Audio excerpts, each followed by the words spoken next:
Freeberg had this great story. There's a machine there. I've never seen this machine in my life, but he knew the machine.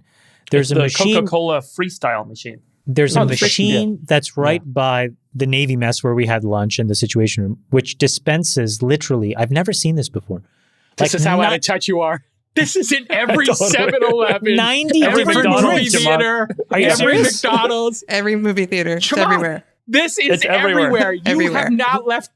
I was blown away by this machine. All the Coca-Colas, all of the Gatorade. Chamath, let me ask you a question.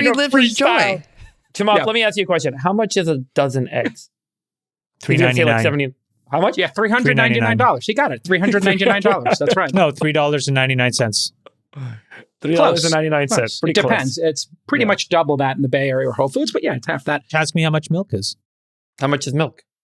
$8.99 to $11.99, depending on what you buy. How much is a sweater, Chamath? My sweater is $4,000. All right, now we're back, everybody. We're back. Let your winners ride. Rain Man David Sachs.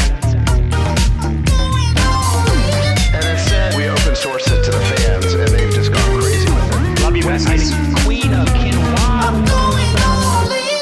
All right, everybody, welcome back to the #1 podcast in the world, the All In Podcast. With me again, Chamath Palihapitiya, David Friedberg, and look at this, live from DC. Our bestie, David Sachs, is back. He's suited up in the administration and in the fifth bestie seat for the second time. My long-term bestie, Cyan Banister, hot on the trails of her new fund getting announced. Congratulations on that, Cyan. Thank you. It's excited to be back. And I'm so excited. I did not expect to see David. So I'm over the moon. I'm so excited.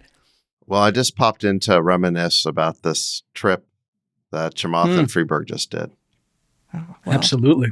Yeah. Trip of a lifetime. Trip of a We lifetime. had all the besties at the White House. It was really incredible. incredible. Oh, wait. Jake Hull wasn't there? Oh. What happened? Actually, it's interesting you say that. It's interesting. I checked my spam filters and my invite got stuck in the spam filters. Okay. Yeah, it was a little bit of a problem. But I had ski week this week, so I wouldn't have been able to make it anyway. But I noticed there were some other invites stuck in my couple of other invites got stuck. Yeah, my Jeopardy invite. I see that you guys are all going to be in the next Jeopardy in the second round. My invite to Jeopardy somehow got lost. I'll have to talk to John, the CEO. So that was kind of a bummer. Also, I missed my invite to the Bridgerton. You got a cameo in Bridgerton there, I see, Friedberg? Yeah, I guess I'm not going to be on the Netflix show Bridgerton. I missed that. And, I think we're in a bit. Let's keep going, Jake. And looks like my white party invite here with Diddy. Oh, well, we'll just cut it in post. God. Oh, God, thank God, the white part. Oh, look, Epstein's Island. Oh, no, I'm sorry. That was Reid Hoffman's invite. That was you. Beep that out. You, bro. Hell yeah. Missed Keep going. You're on a roll here. Keep going. All right. Let's get back to it. It was a triumphant week for our besties. They were like little schoolgirls giggling on the group chat. Oh, my God, I'm in the White House. Oh, my God, look, I'm getting closer to power. What was it like, Chamath? Your dream has come true. You came here to America from Canada. You built all this from nothing, and you wound up at the White House. Give it to me. It was probably the most intense 3 days that we had. Nat and I were there to see the president, but obviously we were there to see Sachs as well. But there was a bunch of other things that happened. Myself, Freeberg, New Money Sonny was there. Our bestie, Elon Musk, obviously, we dropped in with him. So to recap, on Sunday we got in. It was just like raining cats and dogs. Nothing to say there. Then on Monday, what happened was we basically had some meetings in the morning. And then David said, guys, let me just walk you around and just show you where I work. By the way, we camped out in Sachs's office for 3 days, which was awesome. So we had the passes to be at the West Wing and in the Eisenhower building. That's Sachs's office. And so we all kind of worked from there. And then we went and did our meetings from Sachs's office. And Sachs's incredible chief of staff, Tracy, escorted us around anytime we needed to go anywhere. So then we started to walk through the West Wing. We dropped by. Look at Sachs's office for a second. Here. Sachs, I love what you've done with the place. Were you allowed to put up a piece of art? And look at that desktop rig. I think the most iconic part of the West Wing is the portico, where you see that those very famous shots of all these very important people. In this case, it's just the four of us. But you can see, Nick, there's the shot of all of us. Well, the portico connects the West Wing to the president's residence. Tracy, Sachs's chief of staff, escorted us from the West Wing after we did an amazing tour of the West Wing over to the residence. I don't know if we were really supposed to do it, but she has full access. So we were able to kind of go on the walk. And then we took a walk around the residence and saw all the rooms. But this is the entrance to the West Wing right here. So when you come in for meetings, administrators, so we walk in, Pam Bondi's on our way out. We got to meet Pam Bondi. I mean, it really is amazing. Like members of the cabinet are coming in and out of this door. Members that work in the West Wing are coming in, or leaders. Yeah, and then we saw like leaders coming in. One of the most iconic things we were allowed to do was see the press room. By the way, the people that work, and we'll get to it in a second because we met some incredible people that work in the White House, but some of the folks that don't necessarily get a lot of flowers, like folks that work in like the upper press room and the lower press room, some of the kindest people. And what they did was they're like, oh, guys, why don't you come and see where they do the presidential briefings? And the one thing about the White House is everything is just like in a nook and cranny away. So this is where obviously you see the presidential seal isn't there because the president is not there, but we were able to do that. We met some really... So you're in the press room here? This is the actual press room? This is where, by the way, it was just like a little door. Small. It's so small. It's a little door off the side. The whole West Wing is like disarmingly small. You can walk for 15 seconds between the Oval Office and pretty much everywhere else in the West Wing. It really is very tight. And Elon's got an office in there that we got to kind of drop in and say hi. The president, obviously, Chamath went over to the Oval. Then there's the Situation Room. I mean, everything is within a couple of steps of everything. And it really is, you're in these kind of historic moments as you walk through this. You just feel the resonance of everything that you've heard about and seen and all the history and legacy to everything. And it's just all right there, compact in one space. You're just overwhelmed. It really was overwhelming for me emotionally. It was overwhelming intellectually. You just kind of walk around and, you know, it's just, you're a part of it. And it was so, I was telling Chamath, it was so emotional for me at the end of the day to just be like, man, like you come to this country, you come to America, you know, from wherever you came from, and anyone can find their way into this historic space. That's the beauty of this country. And it never really hit me until we were in this moment. So let me show you. That I kind of really got it. We met some really incredible people. Nick, you can find a picture of myself and Freeberg and Sonny and Sachs. We're with Taylor Budowich. Who's David? that? David, he's a deputy chief of staff, deputy right? chief of staff for communications in the White House. His office is well placed because through that window behind us is the gaggle.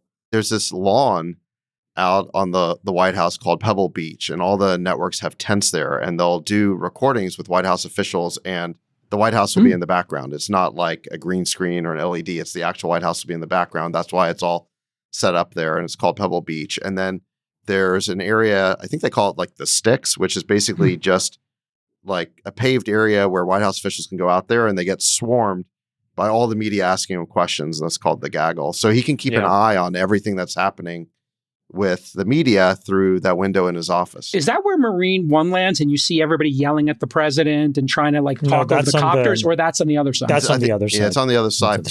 But a lot of those reporters will just move over there when they have the opportunity to do that. But like when you see Caroline Leavitt, who's the White House press secretary, or Stephen Miller, who's the deputy chief of staff for policy, they'll come out and all of a sudden they're speaking in a microphone. It'll seem impromptu. There'll be a lot of reporters. That's usually the Sticks, and that's the White House gaggle. We saw Elon, obviously. Nick, you can just show the picture of all of us with Elon. And the incredible thing is, here you have the most incredible entrepreneur of our lifetime dealing with so many complicated issues. And I'll tell you, Elon works in one of the smallest offices I've ever seen. All he has is a desk with an enormous screen and his phone. And you can see that there is nothing that matters except the task at hand. And that's really inspiring. Like it just puts everybody on the same level. You feel this energy that all of these guys are doing incredible work on behalf of the country to a one, where there's no ego about some of these things, meaning what is the office size? What is this? What is that? They're just here to grind. And I don't think I've ever seen a workforce more happy. Like you get there and the energy and the intensity, it's very much like the TV show West Wing. There's just this constant momentum. Every day you live a whole lifetime, and everyone is just like energized. And you like, I was talking to Sachs's chief of staff, and she's like, you just never calm down. Like you're never like, there's never a dull moment here. And that's why everyone kind of has this grin on their face. They're just so happy to be doing this work. It's the intensity, I'm gonna describe to you a 45-minute or so experience in the Oval. So the next day, myself and Nat and Sachs go to see POTUS in the Oval. And there's this incredible meeting room, and you wait there, right? The waiting room. It's quite large. It's very beautiful, beautiful sofas, etc. And then they say, oh, the president's ready to see you. And you get escorted into the Oval. And the one thing that struck me about the Oval is it's also much smaller than what you would think. Like, it's a very good size and it's a very natural size, but it's beautiful and it's inspiring. And our experience was Nat was in the front, I'm in the middle, and then David's beside me. And as we were walking through, you could hear that there was this like very important conversation happening between and somebody else who I won't say about something that I won't say, but it was really important. And we walk through the Oval and we walk through the back and we go into his private dining room. And that has all this incredible memorabilia sticking around. Nick, maybe you can show the picture of me, Nat, and the president. So we had this conversation, and in the middle of the conversation, we had a chance to watch some Fox News together because the Dragon capsule was landing. And I texted Elon. I said, hey, we're in the Oval. Do you want to come drop in? And he texts back, can't, Dragon capsule landing. And I'm like, yeah, I know. We're watching it right now. So Nat, myself, POTUS, Sachs, we're watching this thing kind of unfold. Anyways, then we have our meeting. It ends. And we walk out into sort of like this area where Taylor's office is, like where that picture was. And we continue to just randomly sit there watching. And this is what you mean, Freeberg. Marco Rubio comes by. And so now we're just standing around. There's Marco Rubio. We were talking about the landing. And then out of the left-hand side, Sheikh Tanoon comes in because he's there to say hi to the president. Then he comes in, obviously says hi to Marco Rubio, says hi to me. We talk for a few minutes. He leaves. So the intensity of the people, just within 2 steps of each other, you saw the CIA director walk in and out. It's just it's an incredibly mesmerizing place where, irrespective, I think, of your political ideology, the minute that you're there, I think it's hard to not be anything but Team America. I think it's impossible, actually. And it's really inspiring. And by the way, coming home, I feel like I'm crashing, meaning like there's such a level of adrenaline and dopamine. And, we're like these observers. So I can only imagine, Sachs, what it feels like for you when you're not in that environment. It's a really intoxicating, mesmerizing place. I think that's well said, Chamath. And every day there's something new. Every day you discover something new. One day it's the Navy mess where you didn't mention that, but we got a chance to eat cut lunch. over to that, Nick. Do you have a photo of that? We had lunch there. It was incredible. Did you get a photo of the burgers? I did. I sent Nick a photo of the burger. I got the veggie The burger's burger. famous, right? So it's got the seal on the top. Yeah, it's got the seal. They must use some sort of grill tool to burn the seal of the president of the United States onto the burgers. On the That's burger. Which I think is a nice touch. By the way, you want to know something? They didn't do it on the veggie burger. Have a veggie burger? What does that say? They're sending you a message. They're sending you a message, yeah. By the way, what's incredible about like the narrowness and the smallness, there's just a door that does not look all that assuming. It's very unassuming. And there's just a small sign that says Situation Room. Right. It's right next where we were eating. There's a little corridor off of the West Wing lobby, which, by the way, like you said, if you're hanging out in the West Wing lobby, you're going to run into all sorts of interesting people. Everybody. But you go down this little passageway. It's so small. The header of the door is so small that Sriram, who does AI policy, he's 6'6". He almost concussed himself once because he hit his head at the top of the door. I think the door frame is about 6'2" is the clearance. Maybe. And Well, it was made over 100 years ago. He literally has to duck his head every time he walks by. Yeah. But in any event, if you walk to the end of that passageway, there's a little kiosk to get a coffee, or you turn the other way and you're in the Situation Room. I mean, it's you could be whacking a terrorist from 4,000 miles away, or you can get a mocha.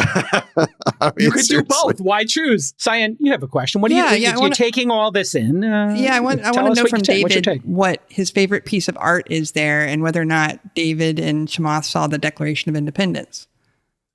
Yeah, yeah. Well, go ahead, Chamath. We saw it. I mean, so this is the problem, Cyan. I feel like I want to redo that moment. I mean, David gets to do it every day, but I want to redo it 50 times because we didn't necessarily stop there. He has to open and close the curtains because they want to keep the sun off the Declaration of Independence. Probably a good idea. I didn't think to like, oh, sir, can we just stop? It's just such a whirlwind that I want to redo. There's like, I think you'll get a chance to. I think you will. Well, when I run and I'm president, because I'm the only one here who can, I will definitely. You guys Cyan can camp out there. Cyan can. Oh wait, Cyan, you're an American. Yeah. You're way to dial up the misogyny. Good for you. Yeah. Well, no, I was talking about the besties here. I forgot for a second. She is a bestie. All right, listen, amazing. I was wondering about the choice of the double-breasted, Chamath. This is a strong choice here to go double-breasted to the White House. Take me through the thinking. So first of all, big shout out to Luca Rubinacci, my tailor. I did double-breasted on Monday and Wednesday. Whoa! You quadded it in 1 week? But then I went single-breasted to see POTUS. I did notice that. Yeah, it's a little gratuitous to go triple-double. Yeah, you don't want a triple-double. No. By the way, so we're hanging out in the White House, and we got the random. It was like 1:00 in the afternoon, Chamath, on Monday, when they said, "Hey, would you guys like to sit down with Secretary of the Treasury Scott Bessent?"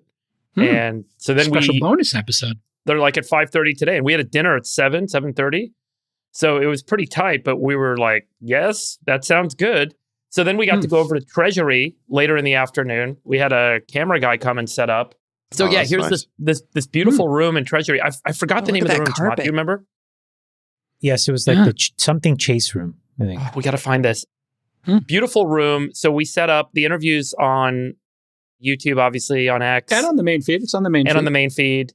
And then we got a call after we did the Bessent interview, and it, I think folks that were there from press said that was great.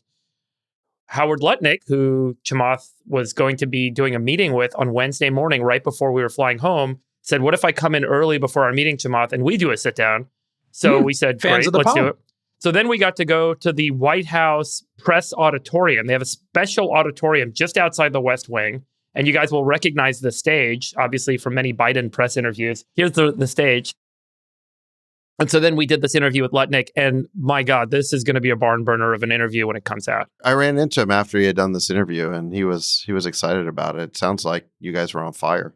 He was on fire, Sachs. I mean, this guy, I think there's going to be so many clips out of this interview. It was incredible. It was like over an hour and a half. Wow. And he just kept going and going. Afterwards, we went to his building. By the way, you know that he's the Secretary of Commerce. Howard's office is the War Department office, the old War Department office. So we jumped in his car and we went to his office. It is the most beautiful. This is, again, I didn't think to stop and take photos. I should have taken more photos, but his office is outrageously beautiful. Sachs, I don't know if you've been over there. Yeah, I have. Yeah, I had a meeting over there. Okay, so let me just say one thing. Yeah. I want to say that politics and policy aside, these individuals, from the White House Deputy Chief of Staff to these members of the cabinet to all the staff that work in the West Wing, were incredibly open and transparent. There were no press people intervening or involved. It was very random, very ad hoc that we got to have these sit-down conversations, and they were just so open. And I just want to say, that was really refreshing and really incredible. And I feel really privileged to have had the opportunity to kind of sit through this. But I was not expecting this on this trip at all. I think that when you work in the White House and you have been successful in the private sector, like a Scott Bessent or Howard Lutnick or myself. Or Doug Burgum. Or Elon especially, I would describe it as a money for purpose trade. You're giving up money, but the sense of purpose you feel working for the White House, for this president, is just incredible. And I think you guys kind of picked up on that. And in my view, that's a trade that you should be happy to make any day of the week, because it is really an honor to work at the White House and for this president, because he actually wants to get things done on behalf of the American people. The default state of Washington is just that nothing gets done, right? You guys know that. The bureaucracy and the entropy and the inertia just basically rule the day. And so it takes a president who, number one, has a mandate for the American people, number two, has a tremendous sense of mission and purpose, and number three, brings tremendous energy to the job, and then I think finally assembles the right team around him. And those are the conditions under which you can actually make change, positive change for the country. And we have that. And it's kind of a once-in-a-lifetime opportunity. If we don't get this done now, if we're not able to cut the deficit and debt now, when are we ever going to do it? This is the once-in-a-lifetime opportunity. And I think everybody there feels that. I think everyone in the White House is really proud to be there and excited to be there. And it's fun. And, part of it is that you can tell that the president, he makes this job fun because he's having a great time. Yeah. He was really, I think, born to do this job. I mean, in so many ways, he just brings so much energy to it. He's indefatigable. There's so many. Well, he's empowering. He's like everyone we met with, Sachs, to your point, they've all been successful in another part of life, in business and whatnot, and they're generally post-economic people.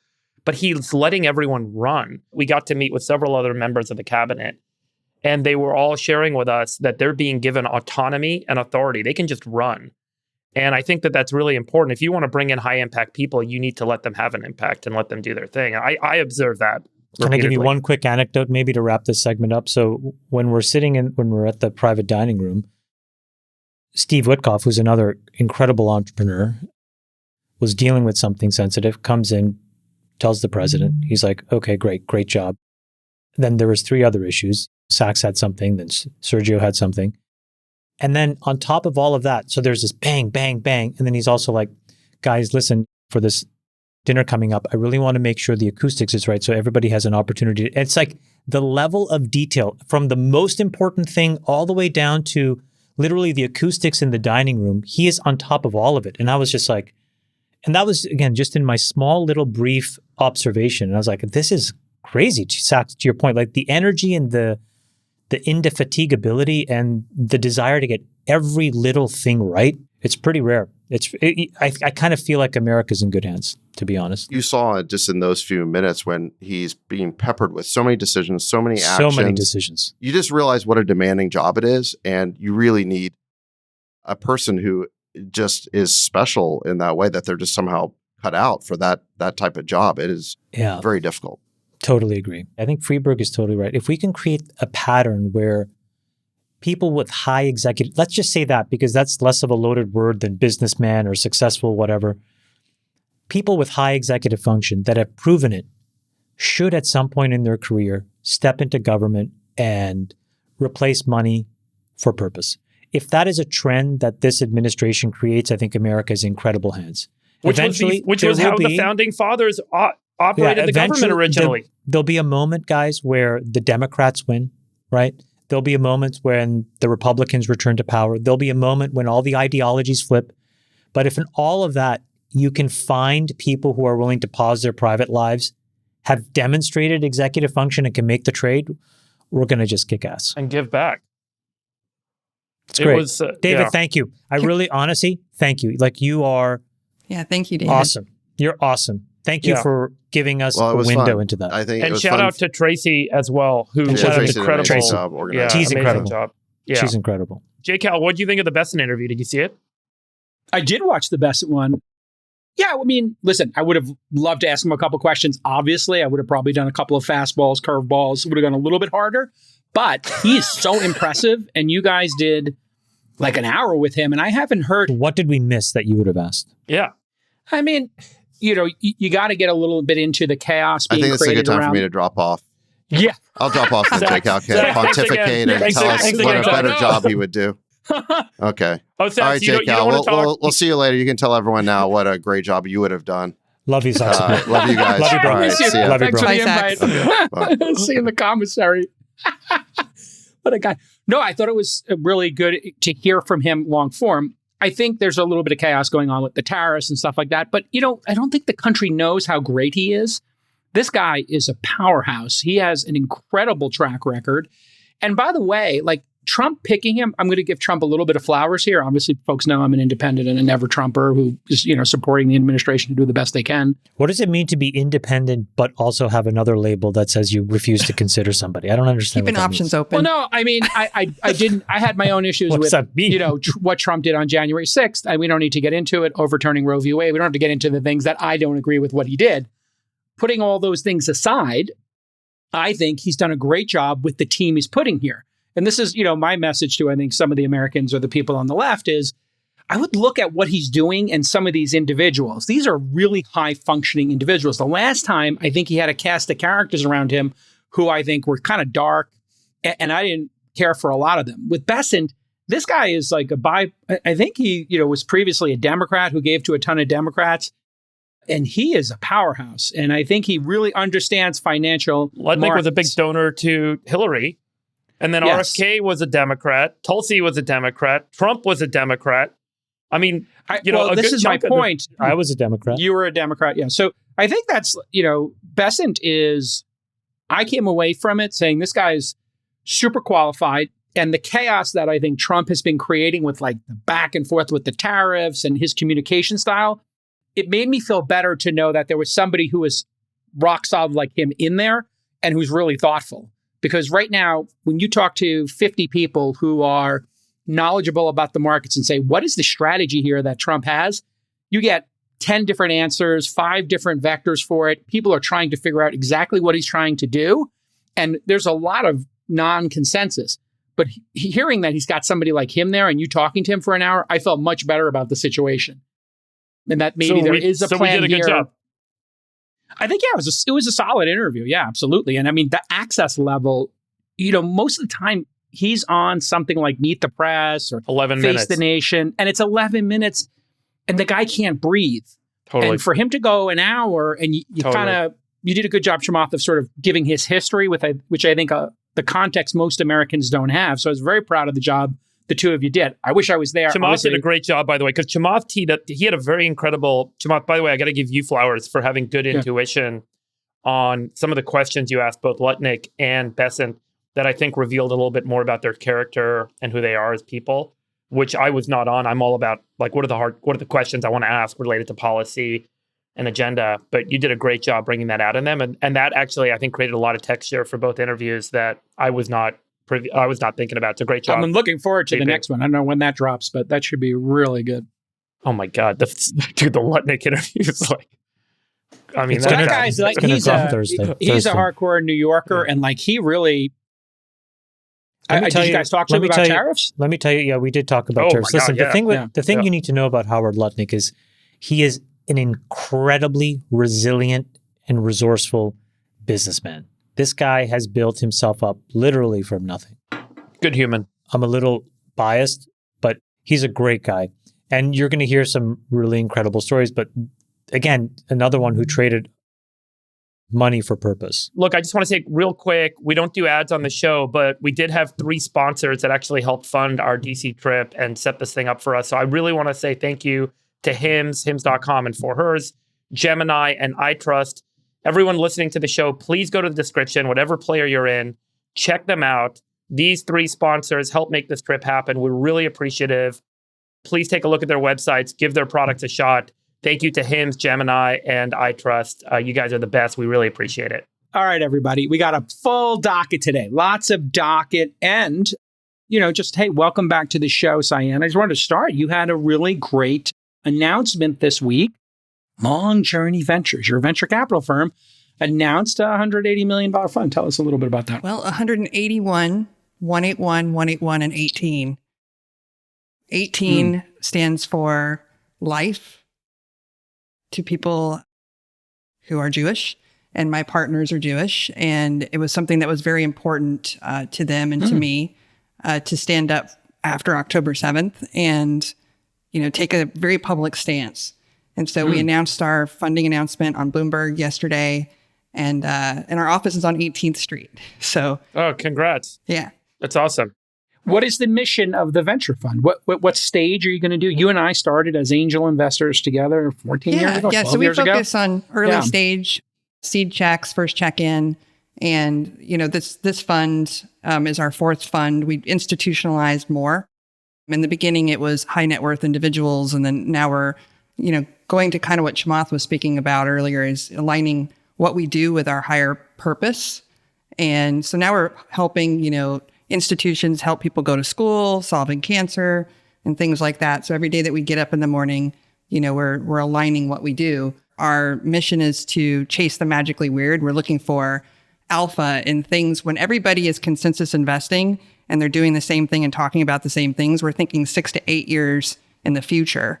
When our fund 3, we invested in a company in the chip space, and we were thinking ahead about what's going to power AI and crypto.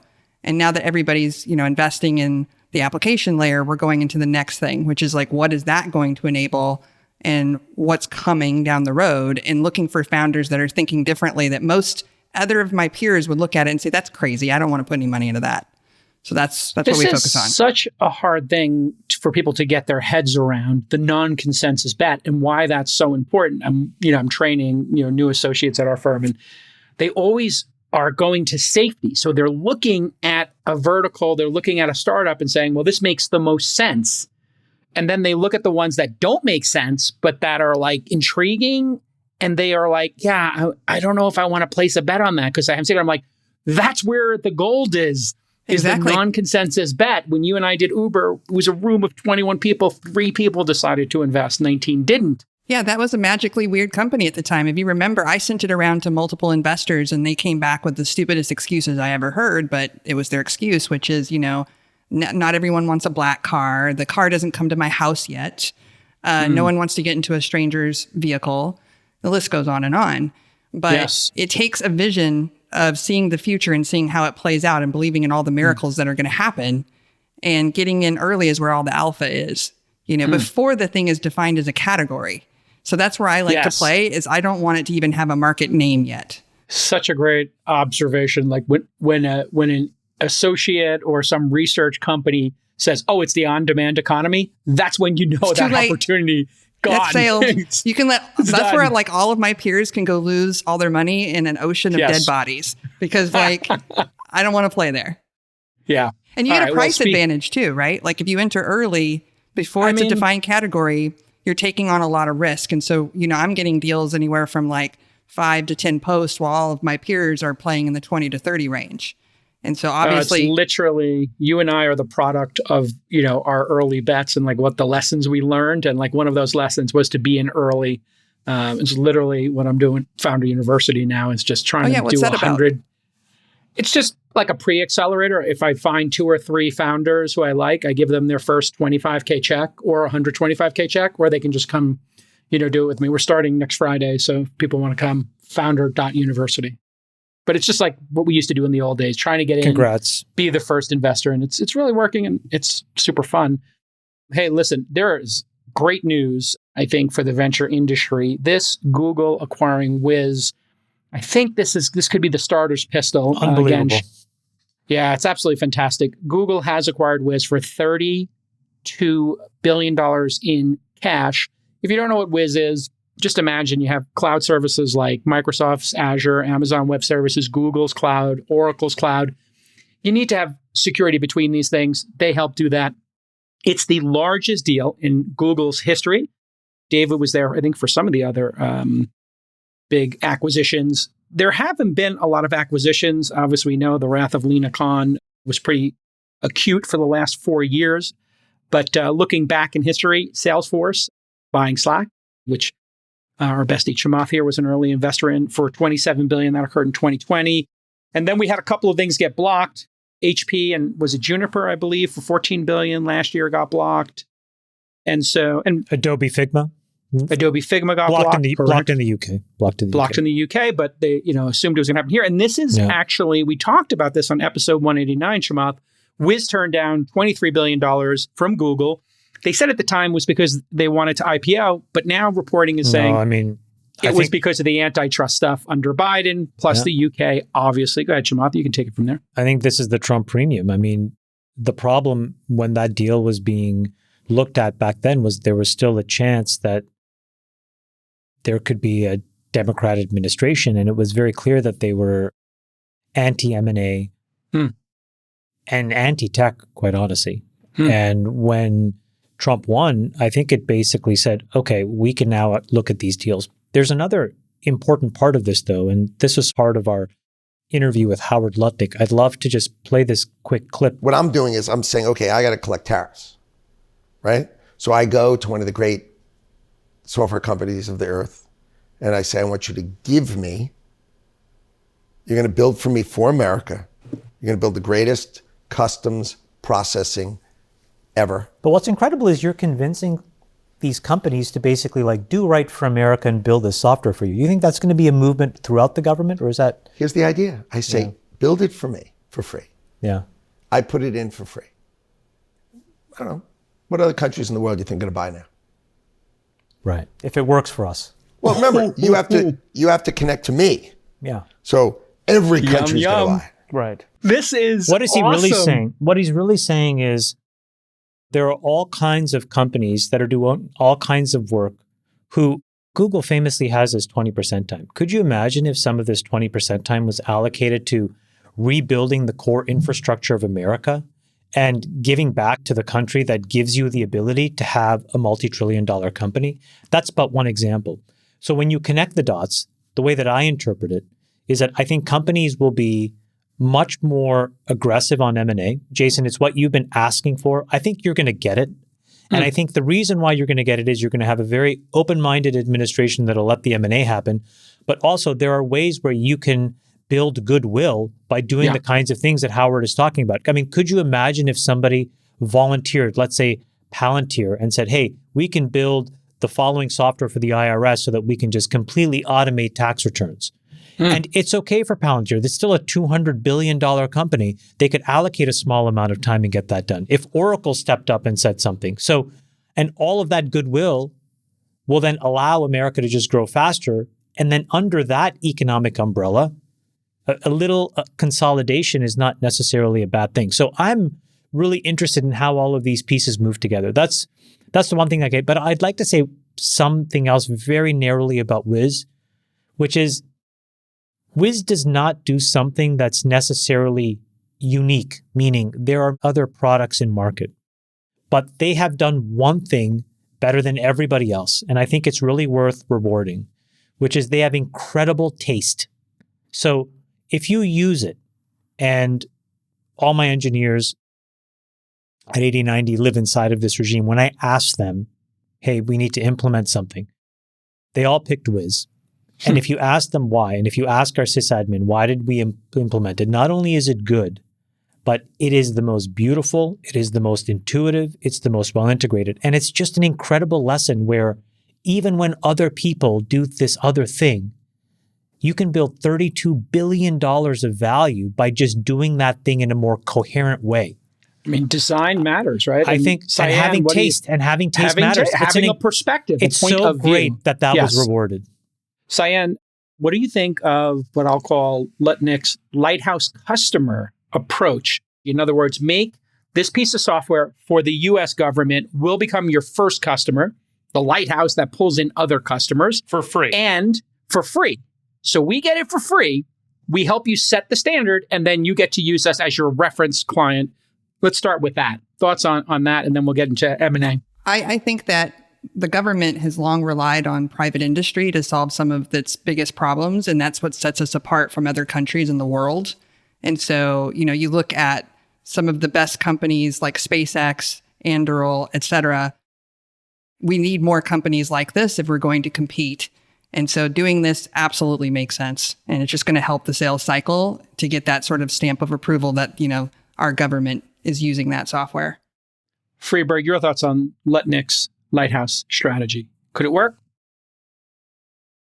Yeah, I think this is what makes it good to have, as we talked about earlier, folks with high executive function and business experience and acumen in key leadership positions in the government, so they know how to drive kind of better economic outcomes, negotiating the price of a contract down and saying, in this case, give it to us for free. One of the things Lutnick said in the interview, which you didn't see in this clip, is that the government can actually accept for free contracts, these gratis contracts, and you don't need to go get approval to do it. So they can operate in the executive branch. Oh, that makes total sense, right? You don't need an approval if it's gratis. That makes total. That's right. Yeah, that makes it so even that's also more a big brilliant. unlock. Yeah. Well, then I guess we can contrast this, Chamath, with Tim Walz,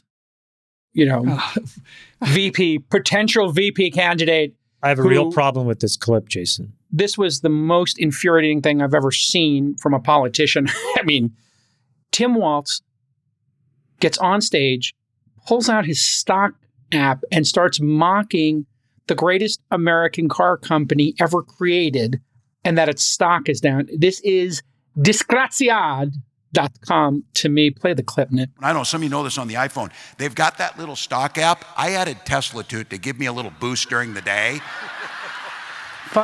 225 and dropping. Communist. So,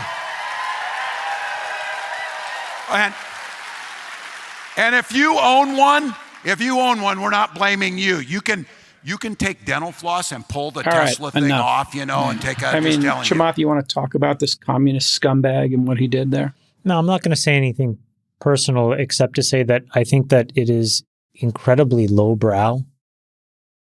At the end of the day, he represents the American people. He needs to be firmly on Team America. I don't think he understands this because he's never actually had a real job, but the auto industry is a vibrant part of how many, many, many Americans earn their living. Tesla employs 125,000 plus employees. There is no reason a politician should be wishing any American company to fail, period. I just think that should be the price of entry. And so to lack the basic decorum and understanding, and then to whip people up into wanting any American company to fail.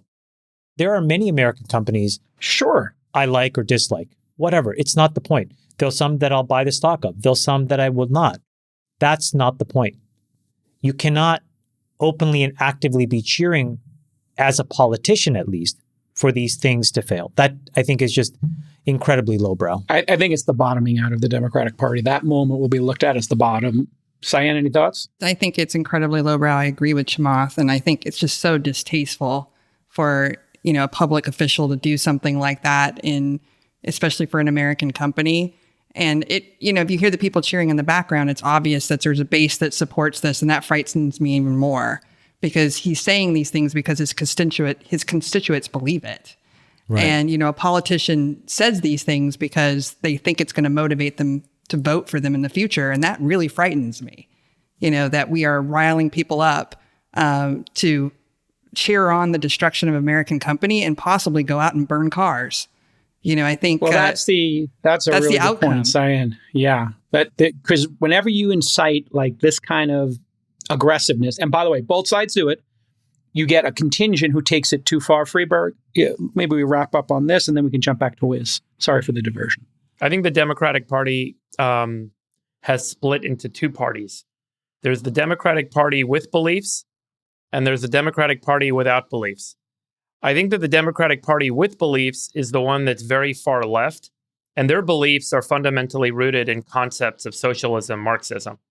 Yes. And they're very clear about those beliefs, that traditional power structures need to be dismantled, and assets and influence need to be commonly redistributed.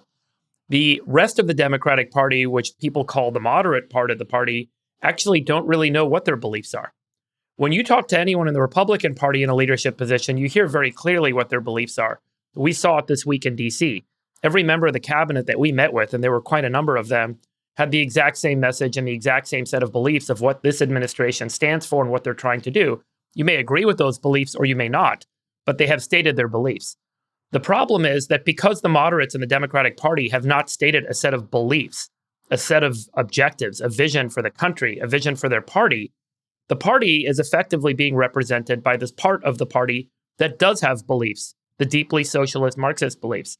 And they have basically subsumed the message. And as a result, this is why people have lost interest in the Democratic Party, because the moderate aspect has not been really clear on what their beliefs are. There's an opportunity for some of these moderate leaders in the Democratic Party, like Dean Phillips, like and people may not like me saying this, but like Gavin Newsom, who I don't think is all the way over on that far left side of the spectrum, to be really clear and paint a better vision and really state the beliefs of the party and what the beliefs are that differentiate them. And those beliefs, recently, the only thing that underscores what that party stands for is we're not the other guys. We're not the Republicans. And that's it. And so people that don't like the Republicans are like, well, I don't know, because then I'm subsumed by the socialist Marxist rhetoric. So I don't know if I want to be a part of that either. And that's why I think a lot of people feel left out. And that's why I think the recent polling data, if you pull it up on the Democrats, it's like 23% or something in this country now. It was like 30s or something. Did you see the crazy clip that did the racial demographic split on some key issues like things like DEI? Is this the one that says white college-age women are just are like this weird... Anyway, I think Tim Walz, like a lot of others, because there's no other beliefs to stand for, you end up being subsumed by the part of the Democratic Party that does have beliefs, and you don't have anything else to say, to state, and to show what you're for.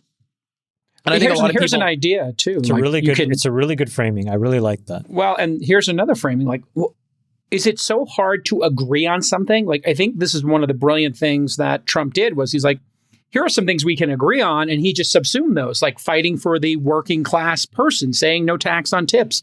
Like, these were Democratic positions. I think this just proves that meme where it's like, we were all standing here, and the left just went too far left. Yeah, Let me give you a piece. Everybody. Yeah. Let me give you a piece of advice to the Democratic Party leadership that might be listening. The advice I would give you is basically take away the opportunity for the distinction that the Republicans have right now, which is a more efficient government, a more fair government where money isn't wasted, where your taxpayer dollars aren't being destroyed. The Democratic Party has an opportunity to stand up and say, we don't want to have things like regulatory capture or this pork or inside stuff going on. They have an opportunity to make that the core set of beliefs that still aligns with reducing government and increasing efficiency in government. Efficiency in government should not be a party issue. By allowing the Republicans to say we're for efficient government, it implies that the Democrats now, to be opposite of that, are saying we're for inefficient government. And if the Democrats want to win this, they can actually take that message and say, you know what, we're for more efficient government. And the way we're going to do it is get rid of things like regulatory capture and inside deals and all the other sort of stuff. It may, that may not kind of go, but there's an opportunity for the Democrats, I think, to really stand up and take the country in the direction that we all, as Americans, need it to go to, which is to have a sustainable federal government. And that's going to require some degree of fiscal conservatism and action. But they could take a different point of view on how they do it. And they could have core beliefs around that. It's really, and by the way, Dean Phillips, we're inviting back on the program, Ezra Klein, Sam Harris. We want to have some more people on the left come on here and maybe talk about this very issue. It's really three things they could work on. Number one, build 10 million homes in this country that are affordable. That's a really key issue. Rich people should pay their fair share of taxes and reform the tax code. And then third, healthcare for everyone. Those three would get this party back on track. We're going to make a more efficient government. You're going to be able to buy a home. You're going to get healthcare. And rich people are going to start paying their taxes, which they're not. And we're going to stop with these crazy Trump tax breaks. That would be the perfect positioning. And it's not personal. It's just, hey, we're a rich enough country that people should get healthcare. Why shouldn't people have healthcare in the modern world? Why can't these rich people who are donating tens of millions of dollars to Trump just pay some more taxes and make sure poor people have basic healthcare? Cyan, your thoughts? And then let's get back to the docket. Well, I disagree with all those points, obviously, but sure, they could run on them. They have tried. They've definitely said we're going to have, healthcare for all. Selling the American dream of home ownership, I actually think is flawed in many ways. We're putting people into debt and for things they can't afford, and they get screwed. And so I just actually think they need to find a figure out who their moderates are. And there's also politically homeless people. We didn't include them. There's these people who are just like, well, I can't vote right and I'm not left either anymore. So we've got to bridge this divide somehow, and they've got to figure out the messaging. But I don't think going back to what they used to do is going to work, because they promised universal health care and it hasn't happened. And they had plenty of opportunity to do so. All right, let's get back to the whiz deal and the docket here. Let's see if there's anything we didn't. I think we should talk about the price they paid, and we should talk about how to do that, the strategic rationale and how others are going to respond. All right, so looking at this, the deal got sweetened massively over the year between when the first offer was made for $23 billion and then went up to $32 billion. The revenue roughly doubled since the time of the first offer. And then there's some really interesting things in the details. There's a huge breakup fee. We saw the breakup fee with Adobe and Figma.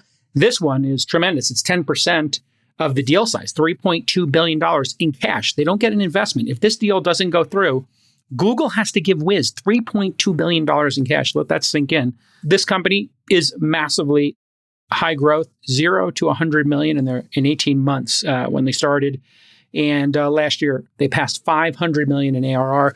That puts the deal at roughly 60 times their run rate, and that is a high price. However, they're supposed to hit $1 billion in ARR this year, which would put it at 30 times forward-looking, or 32 times, which isn't outrageous because Google probably has, Freeberg, some concept, or Alphabet rather, some concept of how they could increase the velocity of that revenue, yeah? Or that it would be a defensive position, one of those two, yeah? Yeah, I mean, just to put it in context, right? Google's cloud revenue is about $40 billion a year, and Microsoft and Amazon's are both kind of plus or minus a little bit around $100 billion a year. And so Google has kind of been, as we know, lagging a little bit in the cloud market. The thing about kind of enterprise sales is there's a common strategy, which is you kind of land with a beachhead and then you kind of expand from there with additional products and services. This has been the reason so many enterprise software companies over time, from Oracle to Salesforce to Microsoft, have been acquisitive and can make acquisitions very synergistic. What that means is you can acquire a new product or a new service and then sell it into your install base, or acquire the customers and then cross-sell your existing products or services into their install base. And so you can increase the overall revenue by putting the two together and combining sales teams and being able to offer a combined offering. And so the theory here, and I think this is something I don't understand well enough, is that security has become such a kind of top requirement and product category that it now effectively enables a beachhead type model to be successful, meaning you can cross-sell the security into all of your existing customers, or there's enough new customers that Google might be acquiring from the Wiz acquisition that they can now bring new GCP services to and cross-sell into. Now, to figure out how this actually has to make sense. So Google's ROIC is about 30%. That means that when they make an investment, a CapEx investment or a capital investment, they expect to see about 30% of incremental profit per year come back at some point from that capital investment. The capital investment they're making here, again, this doesn't hit their income statement, goes on their balance sheet. It gets marked mostly as goodwill. So Google's going to have a $32 billion move from cash down to goodwill. So now they've got this asset on their balance sheet, and they've got to make an incremental $10 billion a year profit. So you kind of got to do the math. $10 billion a year of incremental profit against $40 billion of cloud revenue and against $1 billion of Wiz revenue. There's a lot to be kind of built here to make this make financial sense. So then it becomes, okay, well, that's a really hard one to kind of think that they're going to get there very soon. But remember, Google's made some investments. I think it's a very tricky, you said it earlier, actually. It's a Trojan horse into the other clouds. The reason Wiz exists, and Jason mentioned this up front, is because of the value that it creates in a multi-cloud, multi-tenant environment across Azure and GCP and AWS. And when the deal was done, one of the things that Wiz said is, hey, don't worry, we're not going to prefer GCP. And it was interesting because I thought, wait, people actually thought that they would just prefer GCP. No, it's the exact opposite of why Google would want this. Because now what you have are your tentacles. Like, think of any other service that any cloud provider provides where most of your revenue is coming from the other clouds. Can you name one? Well, it didn't exist until now. And so I think the strategic rationale is quite clever, which is you start to gain customer traction and workloads in all of these other environments. And I suspect that TK is smart enough to try to pull these workloads back into GCP. So that's like, I think probably like... Because you're saying, Chamath, they would have the data, they would be able to see from Wiz, like, hey, look, of course, 90% of this type of job is existing on Oracle, or it's over here on AWS or Azure. All three of you would do that if you're running Google Cloud. And Thomas Kurian is smart enough, and they're not going to pay. And David, by the way, the other thing that I would say is I think this is where bankers get this totally wrong as the observer watching a deal like this is it's never about the rate of change when you're trying to do a deal. It's always about the rate of change of the rate of change. And the most incredible thing that Wiz had going for itself was that they were basically doubling in months.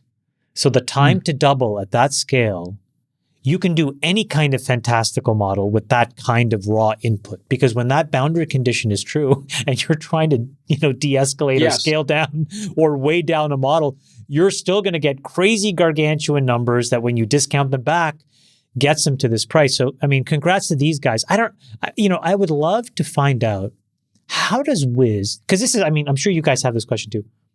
How do you build a sales infrastructure that can scale that productively that quickly? That's an incredible thing, Yeah, I wonder if how do you do that? People are.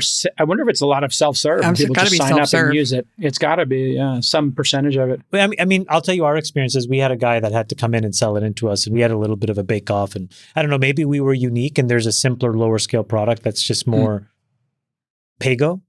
Consumption, yeah. Yeah. Who knows? Cyan, looking at this, I'm curious your take on big VC, because the Series A, $100 million round, we don't have the valuation for it. The B was at $1.7 billion a year later, so maybe we assume it was a $500 million valuation for 20%, something like that, I would guess. Maybe a $600 million post. Sequoia Insight Index, Cyberstarts, all did that Series A. When you look at the B, C, D, and E, those same players all participated. This is another example of sometimes your best next investment as a VC firm is the highest growth outlier in your existing portfolio. Your thoughts on what this means in terms of venture capital and maybe the logjam that we saw over the last 4 years, 5 years of no M&A. And because you and I came up when it was a golden era of M&A, and then the IPO market started to open up with Airbnb, Coinbase, and of course Uber. Now we're sitting here. If this is the starter's pistol, what could it look like for the VC industry, which has just been dead? Yeah, I'm going to start with my thoughts on Wiz. I think this is really exciting for me because this is a great example of a contrarian investment. When this investment was initially made, there was not a lot of money going into security. There still isn't. It's an underinvested category. And with AI and the threat of the types of things that people can build and vibe coding and everything in between, you're going to need better security. And so I'm excited to see that maybe this might become an investable category. I think this is the largest exit ever in the security space. Am I wrong? I think you're probably correct. Yeah, I don't think I've ever heard of anything this large. M&A wise, absolutely. Yeah. So, how does this impact M&A? It's still pretty slow out there. Some action's better than no action, but Niantic was just bought by Scopely. We're starting to see You were an angel investor in that, right? I was. That was the Pokemon Go folks. I remember you showing me Pokemon Go over a decade ago. Yeah. That's amazing. And that's a Saudi company that bought it? It's like a Saudi conglomerate? Yeah, that's a Saudi conglomerate. And so that exited for $3.7 billion. And, I think we're going to start seeing some movement, especially with the new administration. How long were you in that deal? How many years were you in that deal? Oh, my gosh. As soon as they spun out, when Alphabet formed and spun them out as their own entity, there's a funny story for another time about how I got into the deal. But I realized it was my only opportunity to get in as early as possible. And so I stalked the founder and sat at his door. And tell us the story. Okay. All right. Well, permission granted. You can't say it's a great story. It's a great story. So before Pokemon Go, they had this game called Ingress. And I started playing it with my friends, and I started noticing that my friends were doing some really unusual things. They were charting helicopters and traveling all over the world to cast these invisible triangles over the earth.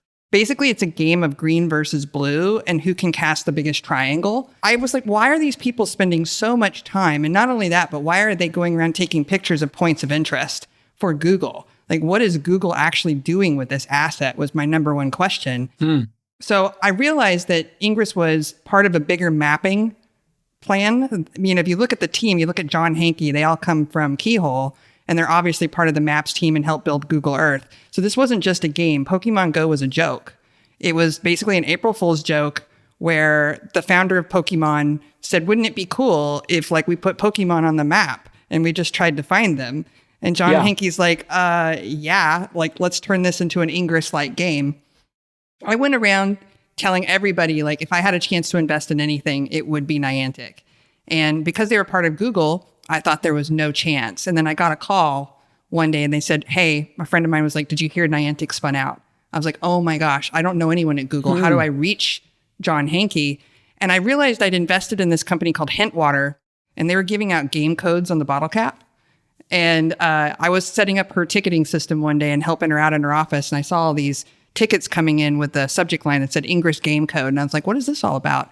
And I just connected the dots, and she introduced me to John Hanke.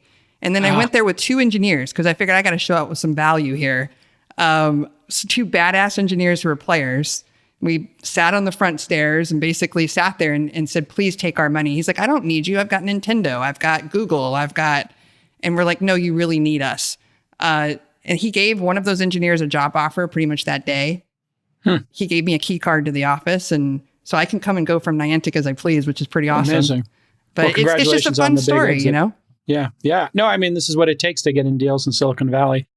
All right. The Fed held rates steady on Wednesday. Markets have been digesting this pretty flat.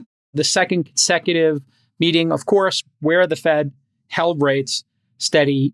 This is after the 2 consecutive cuts in September, 50 basis points in September, and then obviously 25 in December.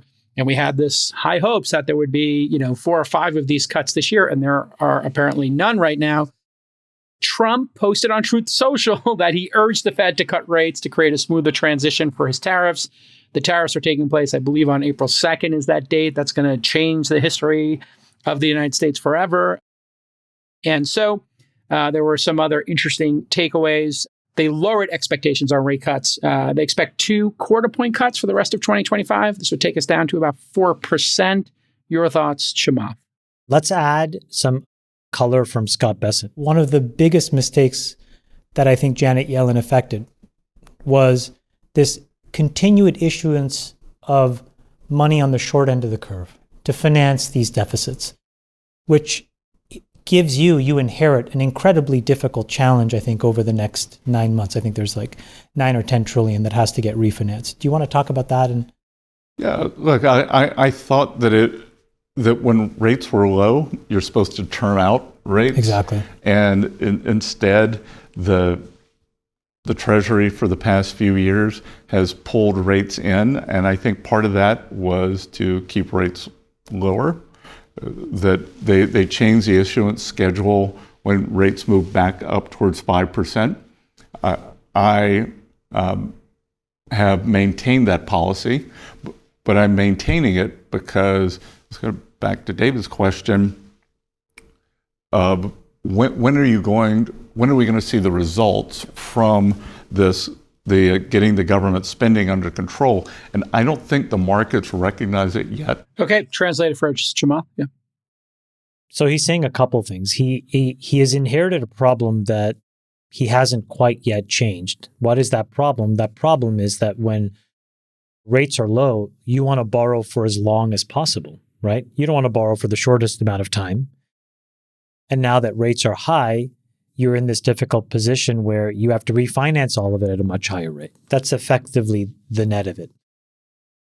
What I took away, and you can see more and understand more when you watch this whole interview with Friedberg and I, but I think that there's been a fundamental disconnect and break from the Fed and the rest of Treasury and the government. And I think that Scott was very clear, like he views that as an independent organization and it should continue that way. But it was very clear to me that they are singing from their own hymn book. And it just doesn't seem to me that Powell really understands the gravity of this situation. And I don't think that he's really willing to play ball. So he's probably on the margins. Again, this is my total interpretation of this. Would rather wait longer than necessary because I think it's almost like a political gambit.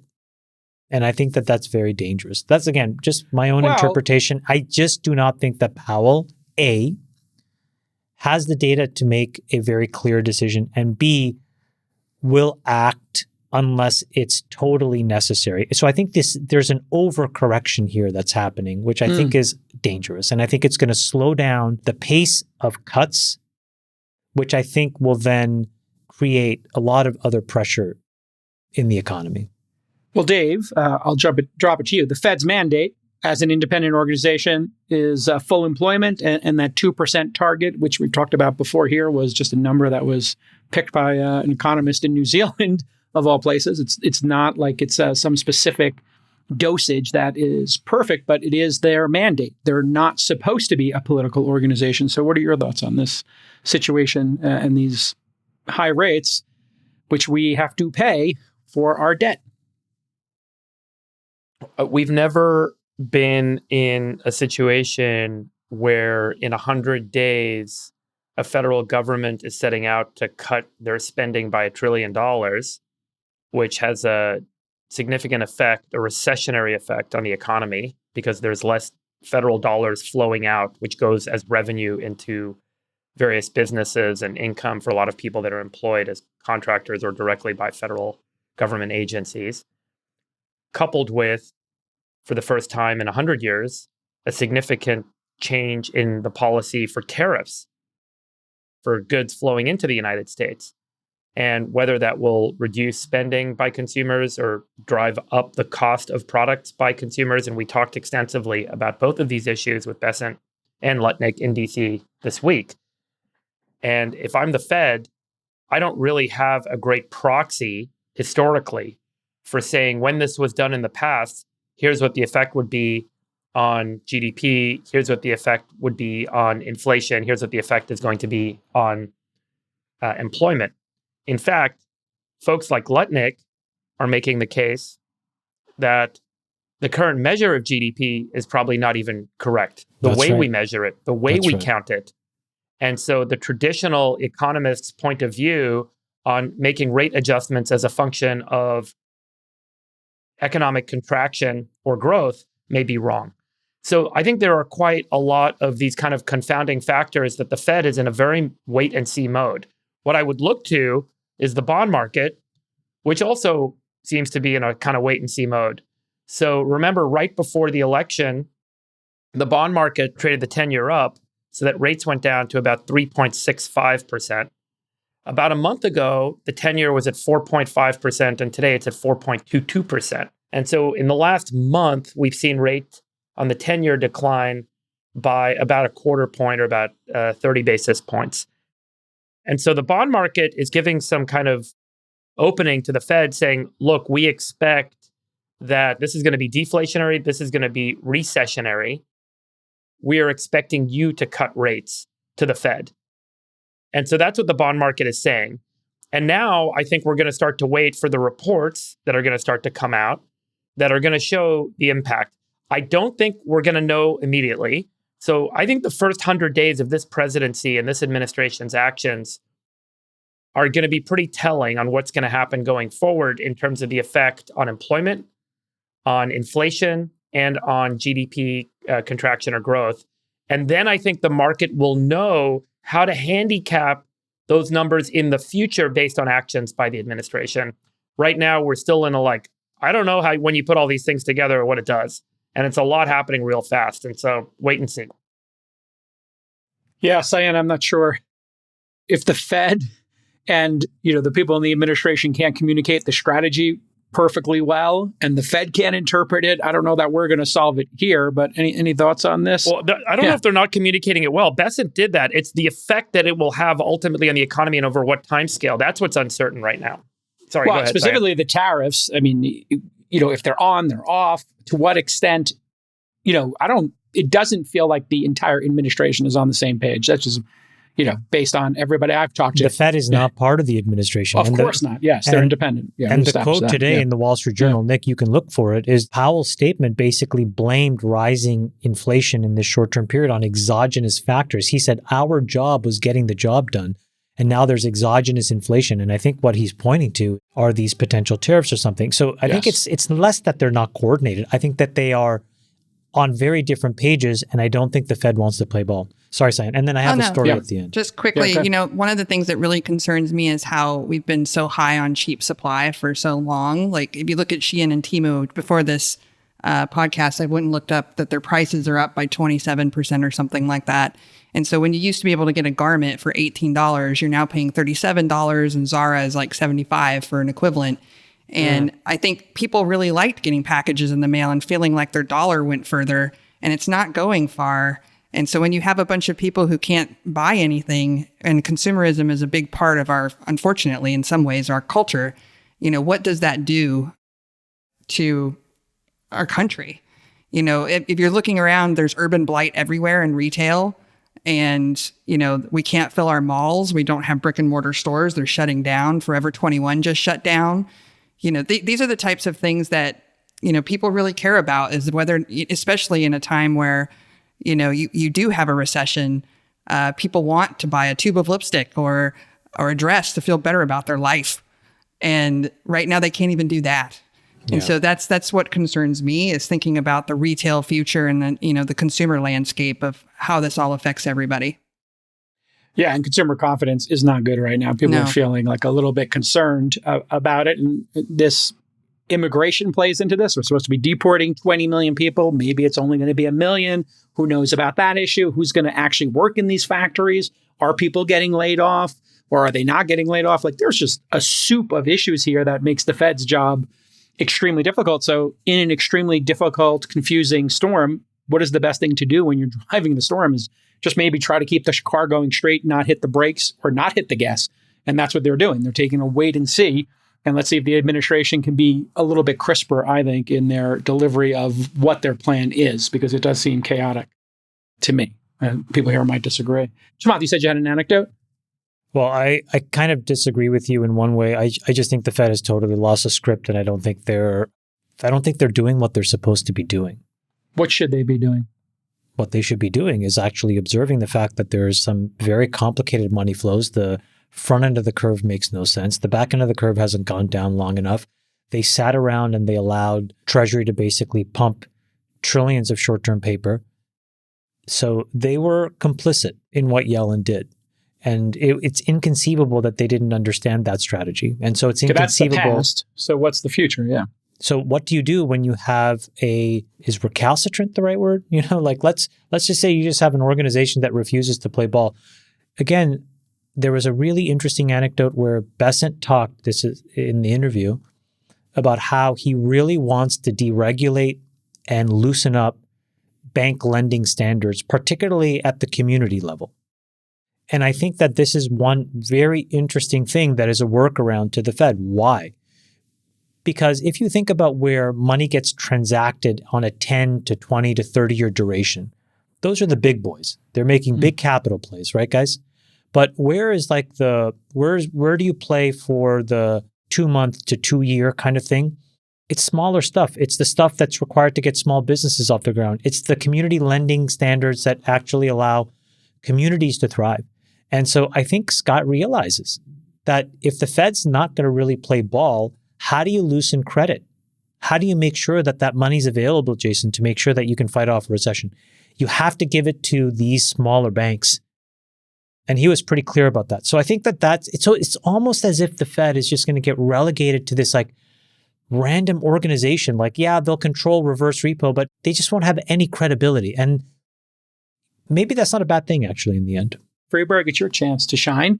We have not one, but we have 2 amazing space stories in Science Corner. First up, SpaceX successfully rescued 2 astronauts, and when they landed, there were dolphins breaching around the capsule. It was absolutely magical to see. Congratulations to the SpaceX team on that. And then Firefly Aerospace completed its moon mission after achieving the first commercial soft lunar landing. Take it whichever way you want, Freeberg. Which one of these do you want to start with? And then maybe we'll open the discussion up to a little bit broader discussion about the moon itself. SpaceX was able to rescue the 2 astronauts that were stranded by the Boeing Starliner debacle 9 months ago. We talked about it on the show. You can go back and watch the episode. 192 in August. Episode 192. Yeah. And so having spent far more on the Starliner program than on the Crew Dragon program, the Starliner program is gone now. It's basically done. And the Crew Dragon program has now done 16 crewed flights to space, 11 for NASA, 4 private commercial flights. and continues to perform. So congratulations to the SpaceX team on making it to ISS and bringing the astronauts home. Another successful mission for SpaceX. There's a lot of hand-wringing. Oh my God, conflict of interest, Elon with SpaceX and Doge and being close to the administration. When we look at what SpaceX has accomplished, I'm not a shareholder, but I know you are, Chamath. I'm not sure about the other folks on the panel. You are as well, Cyan. I am as well. Okay, congratulations, everybody. But putting aside our personal investments, when you look at how much they've reduced the cost, is anybody even close to matching their cost to getting to space? Great question. This kind of takes out the whole hand-wringing around the conflict of interest with SpaceX, both on Starlink and on this, seems ridiculous because their price is so cheap. It makes no sense to even complain about it. We should just be giving Elon a high five and saying, thanks for charging us such a low rate. It's a great question. Cyan, you want to take it? Well, obviously Boeing is the big loser here. You've really got to, it's interesting to me how bad they just fumbled this. And then there's the political element. I don't know if we want to get into it about how we weren't able to save these astronauts and they were stuck up there. We were seeing it landing in the water, but what you're not seeing is they couldn't walk when they got out and they were only supposed to be there for 10 days? Yeah. And 8 days and it ended up 8 months or something. Yeah, 8 months, which is horrendous because one of the things that I believe that America stands for is we don't leave people like that. And it's an American issue, not a political one. And so there's no reason why we shouldn't have engaged SpaceX sooner. It was offered and they turned it into a completely political issue and Boeing fumbled the ball. Really well and so, I think hopefully this is a message that's loud and clear. And one of the things I'm so excited about is little kids watching this and seeing this and what it means for the future of our country, because they're looking up to people like Elon and they're going to be the next political class in the future. And that will matter. This is the equivalent of the moon landing. And to see somebody in private enterprise do what Elon has done is just outstanding. So that's basically my comment on it. Any thoughts on the cost versus conflict of interest, I guess, hand-wringing? Look, there's a couple of startup alternatives. And I'll put alternatives in quotes because they're not really GA. They're not generally available. They're not really launching. They're still in this early experimentation phase. One is Blue Origin and the second is Relativity Space. The problem with both of those two approaches, the feature of both of those two approaches is theoretically that there's a different economic model there.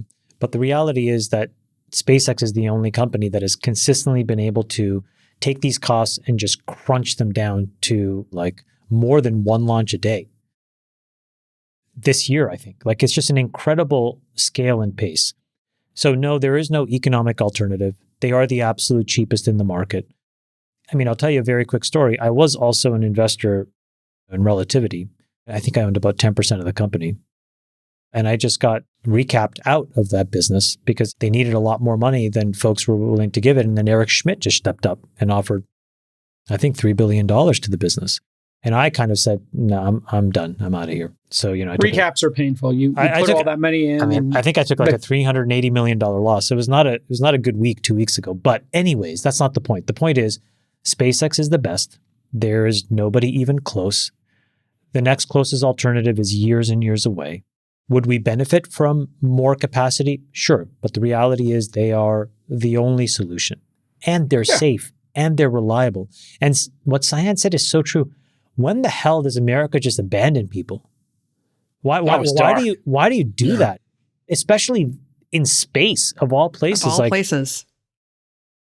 That is really You would think dark. this would be a Mark Watney story, like The Martian. You would look. You have WNBA players that get put in Russian jail. We're willing to swap them for arms dealers. In the last administration, pretty good insight. Yeah, fine. So we didn't abandon her, but then we let these two people flounder. I just think it's really inexcusable. That makes no sense. There definitely needs to be an investigation into what happened there. A lot of speculation. It doesn't look good. I'm going to take Elon as the word that he offered. I don't see any reason why he would. The astronauts even confirmed that he offered. Oh, they did? Okay, yeah. I know that people were saying unconfirmed if the Biden administration. No, it was confirmed. They were That's their way of saying, come get me. Yeah, please come get me. They're like, I'm literally withering away in space. Please come get me. They put their thumbs up. Okay, come pick us up. Freeberg, take us to the next story. And then we'll get a wrap here. This is basically what I think is going to end up being the story over the next couple of years is the space race between effectively SpaceX's platform and technology versus China, which has effectively ripped off SpaceX, as this is kind of being described here in this article. So you can kind of take a look at the Long March 9 rocket, is what they call it. Fully reusable first stage powered by 30 of their particular engines, which is comparable to SpaceX's first stage being powered by 33 Raptor engines, also fueled with methane and liquid oxygen, each with a thrust of about 280 tons compared to the Chinese at 200 tons. This is kind of a very kind of equivalent design. All right, here's a look at it. Yeah, there's the model of the reusable. Yeah, so this is the Long March 9.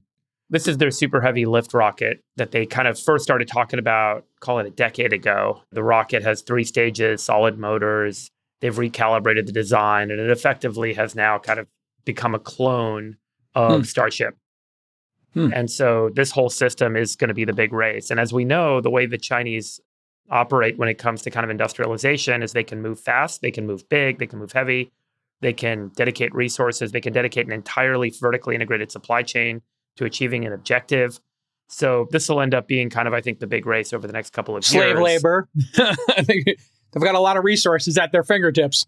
You can kind of say that, but I don't know. You know, a lot of people use slave labor in China as kind of a hand-wavy way of describing their competitive advantage.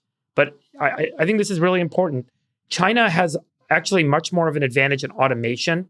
And so if you look at many Chinese factories that everyone assumes are cheap because they have cheap slave labor, which is kind of the Western and general kind of media perception of what goes on over there, there's actually a lot of automation and engineering that's gone into building these systems that allow them to have much higher throughput at much lower cost. And I think that this is a really kind of key point, that the Chinese kind of industrial base and their manufacturing base is so superior to the United States in this moment in time that the US has to figure out a way to build its manufacturing base up to be competitive in an age of automation, not on a kind of labor to labor system, but on a system of production to system of production basis. And so this is really where we are lagging deeply as a country. And it is part of, you saw J.D. Vance's speech this week on revitalizing kind of manufacturing in the United States, but it has to be advanced manufacturing. It's not just about opening a warehouse and putting a bunch means of robots, jobs on the line. Not humans in it, because it means both. It means both. Yeah. But it's about smarter systems. It's about designs on how you do manufacturing. It's about using new things like 3D printing, like automation, coupled with great labor, coupled with great people working. But it's about designing entirely new ways of doing manufacturing. And we've stalled out over the last 3 decades in the United States as we globalized and we handed off all manufacturing to the East. And the United States basically just imported manufactured goods while they invested in all of the infrastructure to deliver advanced manufacturing at scale. And so we've got a lot of catching up to do. Otherwise, China will get ahead of us in any product faster than we will ever be able to kind of stay ahead of the game on. And I think we're seeing that in the space race now. And it's definitely worth taking note that this is kind of one core example of this advantage that they've developed for themselves. I'm concerned about the cultural stuff of this. Like, America is so ill-equipped, especially with this wave of the last 8 years of DEI and how it's infiltrated all of our institutions and how we raise our children in this country.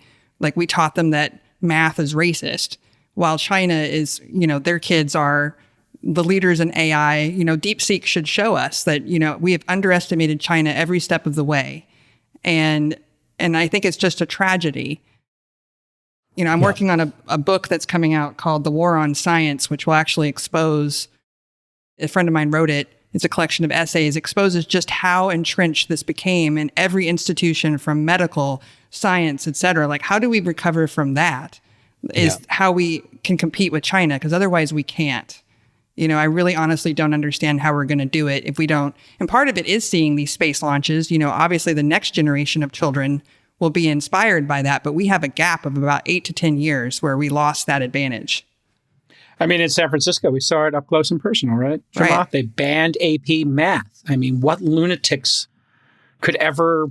I mean, I guess the lunatics in San Francisco could literally justify that it was, some massive inequality that the smart kids got to take harder courses. Flash the thing, the poll from NBC, Nick. We know who was responsible for it. Are you blaming white women? College-educated white women? I'm just saying, look at the data. Okay. What is going on here? Like, for those of you not watching, it's voters' opinion. White men, no degree. White men, college degree. White women, no degree. White women, college degree. And yeah, DEI plus 53, plus 31. Yeah, by the way, for white women in college. Yeah, NBC News poll. Yeah, this is not from, like a right-leaning organization here. Just to build on what you were saying. Yeah. It's math that was told was racist. In one of the best private schools here in Silicon Valley, they taught the girls, these are girls in the best all-girls private school in Silicon Valley, that reading was racist. Mm-hmm. Could you imagine? There was a spreadsheet that these kids had to memorize every day that had every other kid's pronoun. Mm-hmm. And if you didn't get it right, you'd get in trouble.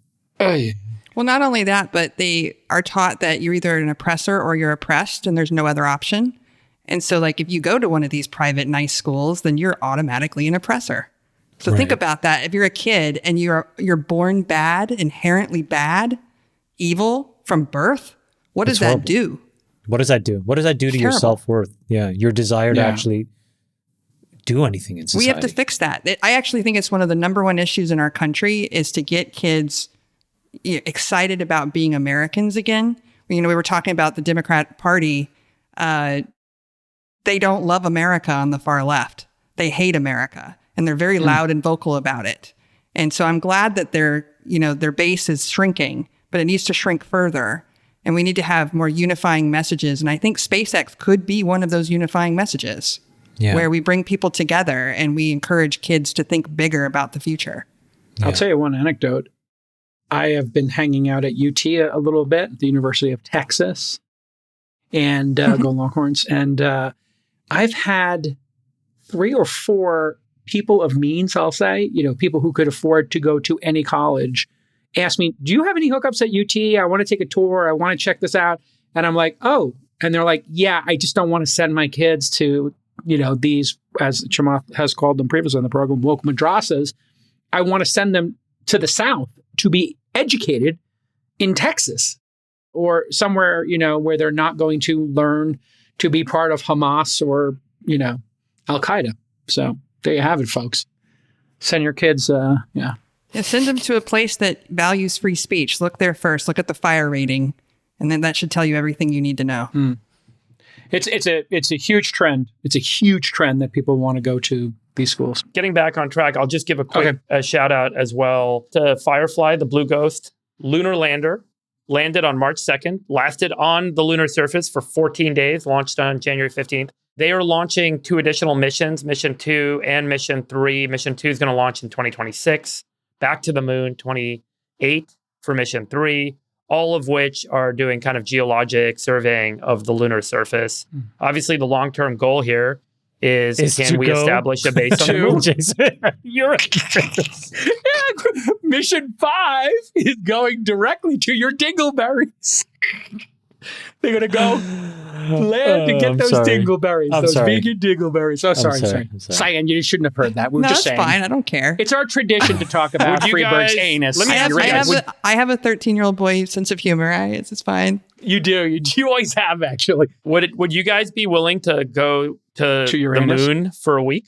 Would that be something you guys would be interested in? I'm 100%. going. I talked to my guy. 100%. You got a guy? Cyan, I got a would guy. you do it? I talked to my guy. He said I could go out with him. So I'm Do you guys have an interest in that? Like, is that something that you'd be motivated to do? 100%. 100%. I am 100% going to do it when I'm 75. Not sure. It's a great question about a week. A week seems like a very, wow.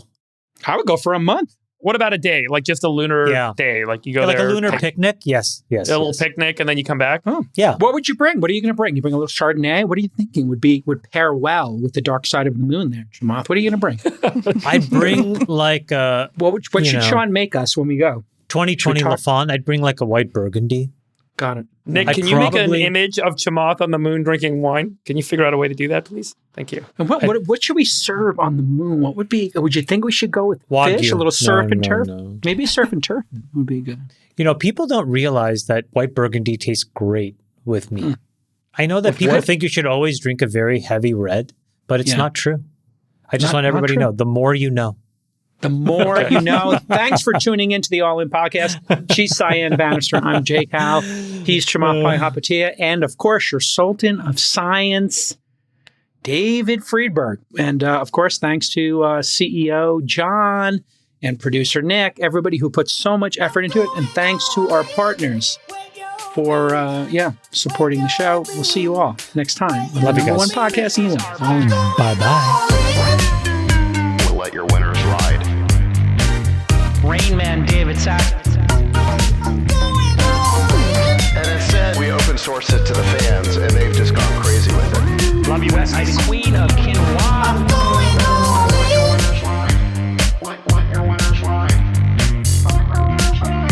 Besties are back. No 13.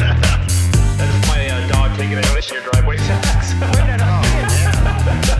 Oh, man. My haberdasher will meet me at Flintstone. We should all just get a room and just have one big huge orgy because they're all just useless. It's like this sexual tension that they just need to release somehow.